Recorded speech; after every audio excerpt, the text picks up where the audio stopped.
guys आज चाहिँ no dancing no transition आज चाहिँ म ऱ्यान्ट गर्नु आँटेको के बिकज आई डोन्ट नो हुम टु ऱ्यान्ट टु बिकज मेरो एउटै भएको बोयफ्रेन्ड मुभी हेर्नु गइरहेको छ अप्ठ्यारो लाग्यो उयो गर्नु है सो के भयो भन्दाखेरि चाहिँ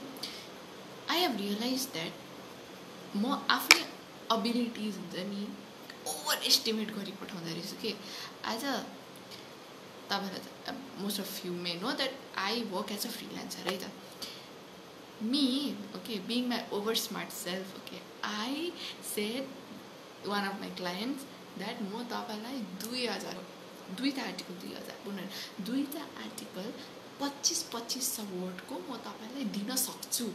ओके एन्ड म दिन सक्थेँ तर आज नै हुनु पर्थ्यो क्या सबै कुरा बत्ती जानुपर्ने नेटवर्क हराउनुपर्ने पैसा सक्नुपर्ने फोनमा ठिकै छ तर पनि मैले के सोचेर चाहिँ भनेको म 5000 वर्ड तपाईँलाई लेखेर सोचेर आइडिया फर्मुलेट गरेर इङ्ग्लिसमा लेख्छु ओके